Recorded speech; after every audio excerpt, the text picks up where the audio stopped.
আওয়ামী লীগের রাজনৈতিকভাবে নিপাত হয়েছে, নির্মূল হয়েছে, দাফন হয়ে গেছে দিল্লিতে। সেই আওয়ামী লীগ বাংলাদেশে আর কোনোদিন রাজনীতি করতে পারবে না। নিজেও গুমের শিকার হিসাবে সেদিন খুবই আপ্লুত থাকি, আবেগে দুঃখ ভারাক্রান্ত থাকি। যারা গুম হয়েছেন কেউ কেউ ফিরে এসছেন, সেখানে বক্তব্য শোনা যায় তাদের। যারা আসেননি তাদের স্বজনদের বক্তব্য না শুনতে পারা যায়, না দেখতে পারা যায়। সেরকম একটা দৃশ্য এখনো পঙ্গু হাসপাতালে যারা চিকিৎসাধীন জুলাইয়ের অভ্যুত্থানে আমি কয়েকবার দেখতে গিয়েছিলাম মাননীয় প্রধানমন্ত্রীর নির্দেশে। সে দৃশ্য চোখে দেখা যায় না। যারা দুই চোখের আলো হারিয়েছেন অথবা এক চোখের আলো হারিয়েছেন, কোন রকম চিকিৎসা নিয়ে আরেক চোখে দেখছেন, তাদের স্বপ্ন কি? তারা কি বাংলাদেশ দেখতে চেয়েছেন? যারা দুই চোখের আলো হারিয়েছেন তাদের সন্তানরা কি বাংলাদেশ দেখার জন্য অপেক্ষা করছে? সেই বাংলাদেশ বিনির্মাণের জন্য আমাদের আজকের এই সমাবেশ। মোহিনী চৌধুরীর সেই কবিতা, গান সবাই জানেন, এই জাতীয় অনুষ্ঠানে সবাই আবৃত্তি করেন। মুক্তির মন্দিরে সোপানে তোলে কত প্রাণ হলো বলিদান, লেখা আছে অশ্রু জলে। আরো কয়টি লাইন আছে। তাদের অনেকেই যারা স্বর্গগত, তারা এখনো জানে স্বর্গ থেকে প্রিয় মাতৃভূমি। আমরা কি সেই মাতৃভূমি বানানোর প্রত্যয় ব্যক্ত করব না? পরিকল্পনা নেব না? একটা বস্মের উপরে দাঁড়িয়ে আমরা রাষ্ট্রের দায়িত্ব পেয়েছি, জনগণ দিয়েছে। সেই ভস্মের মধ্যে কিছু নেই। সারা বাংলাদেশের অর্থনীতি ফোকলা অবস্থা, ব্যাংকিং খাত লুটপাট হয়ে গিয়েছে, 30 লক্ষ কোটি টাকা পাচার হয়ে গিয়েছে। দাবি আমাদের অনেক, জাতির প্রত্যাশা অনেক, অ্যাসপিরেশন অনেক, স্কাই ইজ দ্য লিমিট। কিন্তু আমাদেরকে বাস্তবতায় আসতে হবে। আমাদের অর্থনৈতিক ভিত্তি কোথায়? আমাদের নেতা যে পরিকল্পনা করেছেন, আমরা যে বাজেট দিয়েছি 9,37,000 কোটি টাকা, 38,000 কোটি টাকার বাজেট, সেই বাজেট বাস্তবায়নের মধ্যে কি আছে? এই সমস্ত সামাজিক নিরাপত্তা খাতগুলো আছে। আমরা যে সমস্ত বিষয় অ্যাড্রেস করতে চাই, সেই বিষয়গুলো যদি আমরা বাস্তবায়ন করতে চাই, তাহলে আমাদের ঐক্যবদ্ধ থাকতে হবে, আমাদেরকে সহযোগিতা করতে হবে।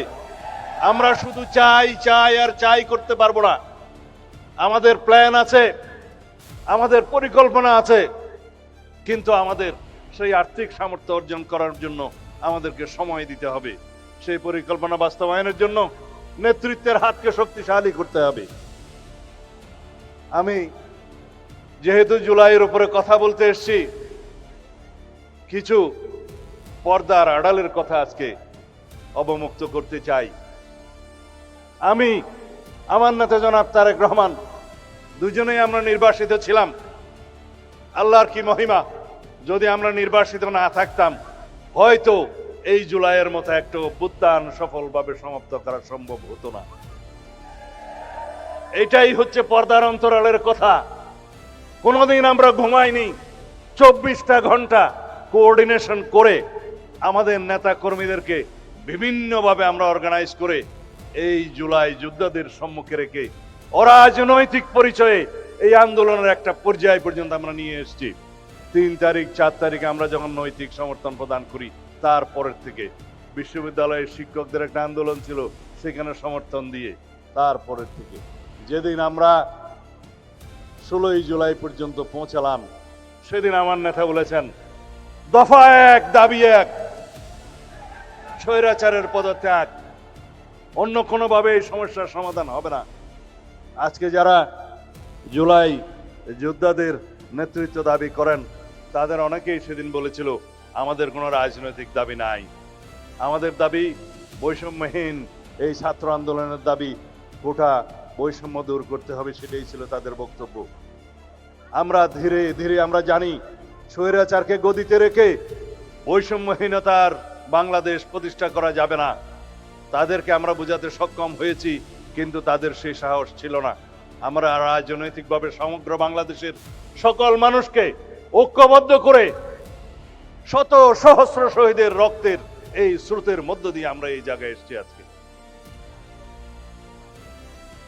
এই বাংলাদেশ রক্তে রঞ্জিত হয়েছে, এই মানচিত্র রক্তে রঞ্জিত হয়েছে। শহীদের রক্তের উপর দাঁড়িয়ে আমরা বিজয় অর্জন করেছি 5ই আগস্ট। সেখানে রাজনৈতিক পরিচয়ে যদি বিভাজন করি তাহলে সর্ববৃহৎ অংশটি থাকবে জাতীয়তাবাদী ছাত্র দলের, যুব দলের, বিএনপির অঙ্গ সংগঠনের 6.5 বেশি। জাতিসংঘের যে রিপোর্ট, সেই রিপোর্টে 1400 কথা বলা আছে, কিন্তু অফিসিয়ালি বিভিন্ন পত্রিকা এবং জরিপে 700 থেকে 800-র মতো খতিয়ান পাওয়া যায়। বাকিগুলো গেল কোথায়? কারণ শহীদের খতিয়ান হসপিটাল রক্ষা করতে পারে নাই, তাদের ডকুমেন্ট পর্যন্ত গায়েব করে দেওয়া হয়েছে, তাদেরকে দাফন করা হয়েছে যেন বেওয়ারিশ লাশ হিসেবে। আজকে স্বজনরা তার কবরের সন্ধান করে আমরা দিতে পারি না। এরকম একটি নৃশংস হত্যাকাণ্ডের পরে, গণহত্যার পরে আজও পর্যন্ত সেই গণহত্যাকারী শেখ হাসিনার কোন রকমের অনুশোচনা নাই। তারা জুলাই যোদ্ধাদেরকে অপরাধী হিসেবে তকমা দিচ্ছে। বাংলাদেশের এই গণ অভ্যুত্থানকে তারা বলছে একটা জঙ্গি তকমা দিচ্ছে। বাংলাদেশে নাকি জঙ্গিবাদের মধ্য দিয়ে তাদের রাষ্ট্র ক্ষমতা ছিনিয়ে নেওয়া হয়েছে। এর চাইতে লজ্জাস করার কিছু নেই। তাদের মধ্যে অনুশোচনাও নেই, তারা দুঃস্বীকারের সেই অবস্থাও তাদের নেই, সেই ইতিহাসই তাদের নেই। তারা উল্টো বিদেশে বসে বাংলাদেশে এখন নাকি গণতান্ত্রিক সরকারের বিরুদ্ধে বিভিন্ন রকমের ষড়যন্ত্র করছে। আওয়ামী লীগের রাজনৈতিক পতন হয়েছে, আওয়ামী লীগের রাজনৈতিকভাবে নিপাত হয়েছে, নির্মূল হয়েছে, দাফন হয়ে গেছে দিল্লিতে। সেই আওয়ামী লীগ বাংলাদেশে আর কোনোদিন রাজনীতি করতে পারবে না। রাজনৈতিক দল হিসেবে আওয়ামী লীগের বিচার দাবি করেছি আমরা, আপনারা দাবি করেছেন, তদন্ত পরিচালিত হচ্ছে। ইনশাআল্লাহ খুব শিগগির রাজনৈতিক দল হিসেবে সেই রাজনৈতিক দলকে বিচারের কাঠগড়ায় নিয়ে যাওয়া হবে। সংবিধানের 47 আর্টিকেল অনুসারে আইন সংশোধন করা হয়েছে, সন্ত্রাস বিরোধী আইনে আছে, আইসিটি অ্যাক্ট আছে, রাজনৈতিক দলের সংগঠনের বিচার করা যাবে। সুতরাং অপেক্ষা করুন। যারা এখানে বক্তৃতা দিয়েছেন তাদের মধ্যে আমার এক ভাই শফিউল আলম শফি, আমার প্রতিবেশী, আমার গ্রামের, তার সন্তান শহীদ ওয়াসিম আকরাম, যিনি বস্তুতপক্ষে চট্টগ্রামের প্রথম শহীদ বলা হলেও যদি সময়ের দিক বিবেচনা করা হয় আবু সাইদের একই সময়ে সমসাময়িক সময়ে সে শাহাদত বরণ করেছে। মাত্র 2-3 সপ্তাহ আগে শিলংয়ে আমাকে দেখতে গিয়েছিল ছেলেটা। বলেছিলাম, বাবা এত অল্প বয়সে কেন পাসপোর্ট ভিসা করে মা বাবার টাকা খরচ করে আমাকে দেখতে এলে? বলেছিল ছেলেটা, আপনাকে এক নজর সামনে থেকে দেখবো, বড় আশা ছিল। ছবি তুললো, পাসপোর্ট কি যেন ফেসবুকের প্রোফাইলে সেই ছবিটা দিল। 2-3 সপ্তাহ পরে এসে বাংলাদেশের জন্য জীবন দিয়ে দিল। বড় করুণ সেই ইতিহাস। তার বাবা তখন বিদেশে, দুবাইয়ে না সৌদি আরবে কাজ করে। তার মায়ের সাথে কথা বললাম, চোখের পানি ধরে রাখতে পারেনি।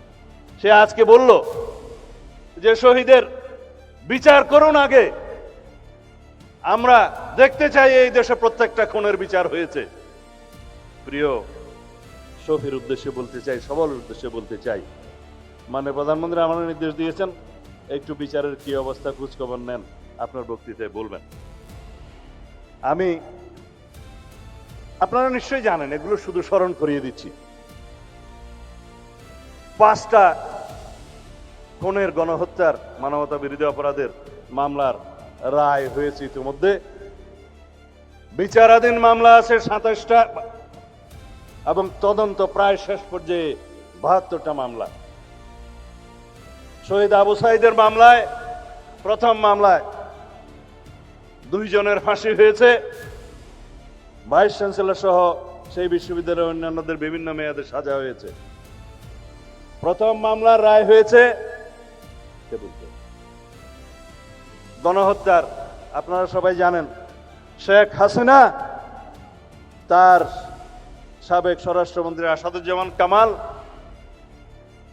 তাদের ফাঁসি হয়েছে, ফাঁসির আদেশ হয়েছে। তৎকালীন আইজিপি মামুন রাজসাক্ষী হওয়ার কারণে তার সাজা কম হয়েছে, তবে সাজা হয়েছে। আশুলিয়ায় লাশ পোড়ানো হত্যা মামলার 2 জনের ফাঁসি হয়েছে। ওখানে সাবেক একজন স্বৈরাচারের দূষণ এমপি আছে, ওসি আছে, ডিআইজি সহ অন্যান্যদের যাবজ্জীবন সহ বিভিন্ন মেয়াদে সাজা হয়েছে। চানকারপুলের হত্যা মামলা ফাঁসি হয়েছে তৎকালীন স্বৈরাচারের দূষর পুলিশ কমিশনার হাবিব এবং জয়েন্ট কমিশনার সুদীপ্ত, তাদের ফাঁসির আদেশ হয়েছে। অন্যান্যদের বিভিন্ন মেয়াদে সাজা হয়েছে। অতি সম্প্রতি রায় হয়েছে রামপুরা টিভি সেন্টারের ওখানে একটা ছেলে কার্নিশি লুকিয়েছিল, তাকে ওখানে যে গুলি করা হয়েছে। আমি শুনলাম সেই ছেলেটি কোনো রকমে প্রাণে বেঁচে গিয়েছে চিকিৎসার মাধ্যমে, আল্লাহ তার জীবন বাড়িয়ে দিক, হায়াত বাড়িয়ে দিক। কিন্তু সেই ঘটনায় আরো 2-1 জন, একটা শিশু সহ হত্যা করা হয়েছে তাদেরকে। সেই মামলায় রায় হয়েছে, ফাঁসির আদেশ হয়েছে তৎকালীন পুলিশ কমিশনার হাবিব, ওসি এবং অন্যান্যদের বিভিন্ন মেয়াদে। সর্বশেষ হাসানুল হক ইনু নামের একজন স্বৈরাচারের দোষর আছে, তার বিচারের রায় বেরিয়েছে। তাকে কেবল 10 বছরের সাজা দেয়াতে বাদী পক্ষ সন্তুষ্ট নয়, সেজন্য সেটা আপিল করা হবে মর্মে শুনেছি। তার অন্তত যাতে সর্বোচ্চ সাজা হয় সেরকম বিচার, সেরকম মামলা আরো আছে, সেই মামলাগুলোতে আশা করা যায় সে বিচার কার্য করা হবে। আজকে যারা এই অনুষ্ঠানের আয়োজন করেছেন, জুলাই 24 শহীদ পরিবার সোসাইটি এবং আমরা জুলাই যুদ্ধ কেন্দ্রীয় নির্বাহী কমিটি, তাদের প্রতি আমার অনুরোধ রইল, আয়োজকদের তাদের প্রতি আমার অনুরোধ রইল, এই জুলাইয়ের চেতনা নিয়ে যেন আমরা কেউ ব্যবসা না করি। যারা জুলাইয়ের চেতনা নিয়ে বিভিন্নভাবে রাজনৈতিক সংগঠন করে রাজনৈতিক ফায়দা নেয়ার জন্য চেতনা বিক্রি করছে, তাদের পরিণতি কিন্তু ভবিষ্যতে দেখা যাবে। ইতিহাস কিন্তু তাই। যারা 71-এর মুক্তিযুদ্ধের চেতনা বিক্রি করত, তারা চেতনা বিক্রি করতে করতে আজকে দিল্লি গিয়ে বসে আছে। বাংলাদেশের মানুষ তাদেরকে উৎখাত করেছে। সুতরাং চেতনা বিক্রির ব্যবসা ভালো নয়, রাজনৈতিক ফায়দা নেওয়ার উদ্দেশ্যে ভালো না। আমরা এই মহান 2024-এর জুলাই গণ অভ্যুত্থানের ইতিহাসকে ধারণ করব, স্মৃতিকে ধারণ করব। অনাগত কালে ভবিষ্যতে আমাদের প্রজন্মরা যেন দেখে স্বৈরাচার ফ্যাসিবাদের পতন কিভাবে হয়েছিল, ফ্যাসিবাদী স্বৈরাচারী আচরণ যেন ভবিষ্যতের কোনো সরকার না করে। খোদা হাফেজ।